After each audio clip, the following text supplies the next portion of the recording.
नमस्कार दोस्तों, स्वागत है आप सभी का हमारे YouTube चैनल शिव पार्वती धार्मिक कथा में।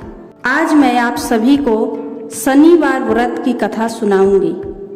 शनि देव को ग्रहों का राजा कहा जाता है। इनके क्रोध से सभी बचने की कोशिश करते हैं, वरना व्यक्ति पर मुसीबतों का पहाड़ टूट जाता है। इसलिए इन्हें प्रसन्न करने के लिए शनिवार व्रत रखा जाता है। व्यक्ति शनि दोष से बचने और उन्हें शांत रखने के लिए अनेक उपाय करता है। शनि कृपा से व्यक्ति को सुख और वैभव की प्राप्ति होती है। जो लोग शनिवार का व्रत करते हैं उनको पूजा के समय शनिवार व्रत कथा सुननी चाहिए। तो आइए सुनते हैं शनिवार व्रत की कथा। एक बार सभी 9 ग्रहों सूर्य, चंद्र, मंगल, बुध, बृहस्पति, शुक्र, शनि, राहु और केतु में बहस हो गई, कौन सबसे बड़ा है। आपस में लड़ने के बाद सभी देवराज इंद्र के पास पहुंच गए। इंद्र असमंजस की स्थिति में निर्णय नहीं दे पाए, परंतु उन्होंने सभी ग्रहों को सुझाव दिया कि पृथ्वी पर राजा विक्रमादित्य ही इसका फैसला कर सकते हैं, क्योंकि वो बहुत ही न्यायप्रिय राजा हैं। तब सभी ग्रह पृथ्वी पर राजा विक्रमादित्य के पास गए और अपने आने का कारण बताया। राजा उनकी समस्या को सुनकर बहुत परेशान हो गए। उनका चिंतित होना उचित था, क्योंकि जिसको भी किसी से छोटा बताया जाता तो वो गुस्सा हो जाता। राजा के काफी सोच विचार के बाद उन्हें एक उपाय सूझा। उन्होंने स्वर्ण, रजत, कांस्य, पीतल, सीसा, रांगा, जस्ता, अभ्रक और लौह से 9 सिंहासन का निर्माण करवाया और उन्हें क्रम से रख दिया गया। सबसे निवेदन किया गया कि सभी क्रमानुसार सिंहासन पर आसन ग्रहण करें। शर्त यह रखा गया कि जो सबसे अंतिम में सिंहासन पर आसन ग्रहण करेगा वही सबसे छोटा माना जाएगा, जिसकी वजह से शनि देव सबसे बाद में आसन प्राप्त कर सके और सबसे छोटे कहलाएं। क्रोध के आवेश में आकर शनि देव ने सोचा कि राजा ने यह सब जानबूझकर किया है। क्रोधित होकर राजा से कहा कि हे राजा, तू मुझे नहीं जानता। सूर्य 1 राशि में 1 महीना, चंद्रमा 2.25 महीने 2 दिन, मंगल 1.5 महीना, बृहस्पति 13 महीने, बुध और शुक्र 1-1 महीने विचरण करते हैं, लेकिन मैं 2.5 से 7.5 साल तक रहता हूँ। मैंने बड़े बड़े का विनाश किया है। श्री राम की 7.5 आने पर उन्हें जंगल जंगल भटकना पड़ा और रावण की आने पर लंका को बंदरों की सेना से परास्त होना पड़ा। क्रोधित शनिदेव ने राजा से कहा कि अब तुम्हें सावधान रहने की जरूरत है। इतना कहकर शनिदेव क्रोधित होकर वहां से चले गए। समय गुजरता गया और काल चक्र का पहिया घूमते हुए राजा की 7.5 आ ही गई। तब शनिदेव घोड़ों का सौदागर बनकर राजा के राज्य में गए। उनके साथ अच्छे नस्ल के बहुत सारे घोड़े थे। जब राजा को सौदागर के घोड़ों का पता चला तो अश्वपाल को अच्छे घोड़े खरीदने के लिए भेजा। अश्वपाल ने कई अच्छे घोड़े खरीदे। इसके अलावा सौदागर ने उपहार स्वरूप एक सर्वोत्तम नस्ल के घोड़े को राजा की सवारी हेतु दिया। राजा विक्रमादित्य जैसे ही उस घोड़े पर बैठे वह सरपट वन की ओर भागने लगा। जंगल के अंदर पहुंचकर वह गायब हो गया। राजा उस जंगल में भूखे प्यासे भटकते रहे।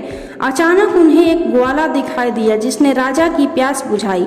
राजा प्रसन्नता में उसे अपनी अंगूठी देकर नगर की तरफ चले गए। वहां एक सेठ की दुकान पर पहुंचकर उन्होंने जल पिया और अपना नाम वीका बताया। भाग्यवश उस दिन सेठ की खूब आमदनी हुई। सेठ खुश होकर राजा को अपने साथ घर लेकर गया। सेठ के घर में खूंटी पर एक हार टंगा था, जिसको खूंटी निगल रही थी। देखते ही देखते हार पूरी तरह से गायब हो गई। सेठ वापस आया तो हार गायब था। उसे लगा कि वीका ने ही उसे चुराया है। सेठ ने वीका को कोतवाल से पकड़वा दिया और दंड स्वरूप राजा उसे चोर समझकर उसके हाथ पैर कटवा दिया। अपंग अवस्था में उसे नगर के बाहर फेंक दिया गया। तभी वहां से एक बनिया गुजर रहा था, जिसको वीका पर दया आ गई। उसने वीका को अपनी गाड़ी में बैठा लिया। कुछ समय बाद राजा की शनि दशा समाप्त हो गई। वर्षा काल आने पर वीका मल्हार गाने लगा।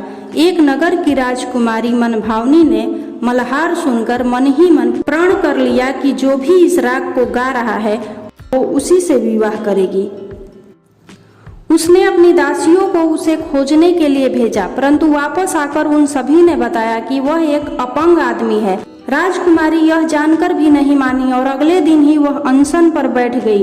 जब लाख समझाने पर राजकुमारी नहीं मानी, तब राजा ने उस बनिया को बुलावा भेजा और वीका से विवाह की तैयारी करने के लिए कहा। वीका से राजकुमारी का विवाह हो गया। एक दिन वीका के स्वप्न में शनिदेव ने आकर कहा कि देखा राजन, तुमने मुझे छोटा बताकर कितना दुख झेला है। राजा ने क्षमा मांगते हुए हाथ जोड़कर कहा कि हे शनिदेव, जैसा दुख मुझे दिया है किसी और को ऐसा दुख मत देना। शनिदेव इस विनती को मान गए और कहा कि मेरे व्रत और कथा से तुम्हारे सारे कष्ट दूर हो जाएंगे। जो भी नित्य मेरा ध्यान करेगा और चींटियों को आटा डालेगा, उसकी सारी मनोकामना पूर्ण हो जाएगी। शनिदेव ने राजा को हाथ पैर भी वापस दिए। दूसरे दिन जब सुबह राजकुमारी की आंख खुली तो वह आश्चर्यचकित हो गई। वीका ने मनभावनी को बताया कि वह उज्जैन का राजा विक्रमादित्य है। मनभावनी यह जानकर बहुत खुश हुई। राजा और नगरवासी सभी अत्यंत प्रसन्न हुए। सेठ ने जब यह सुना तो वह राजा के पैरों पर गिरकर क्षमा मांगने लगा। राजा ने कहा कि यह सब शनि देव के प्रकोप का प्रभाव था और इसमें किसी का कोई दोष नहीं है। सेठ ने निवेदन करते हुए कहा कि मुझे शांति तभी मिलेगी जब आप मेरे घर चलकर भोजन करेंगे। सेठ ने कई प्रकार के व्यंजनों से राजा का सत्कार किया।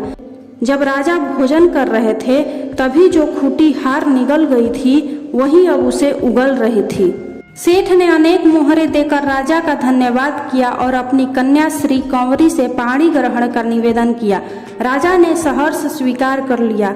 राजा अपनी दोनों रानियों मनभावनी और श्री कंवरी को लेकर उज्जैनी नगरी लौट आए। सारे नगर में दीपमाला और खुशी मनाई गई। राजा ने घोषणा करते हुए कहा कि मैंने शनि देव को सबसे छोटा बताया था, लेकिन असल में वही सर्वोपरि हैं। तब से सारे राज्य में शनि देव की पूजा और कथा नियमित होने लगी। सारी प्रजा के बीच खुशी और आनंद का वातावरण बन गया। शनि देव के व्रत की कथा को जो भी सुनता या पढ़ता है उसके सारे दुख दूर हो जाते हैं। यदि आपको यह शनिवार व्रत की कथा अच्छी लगी हो तो कमेंट बॉक्स में शनि देव की जय जरूर लिखें।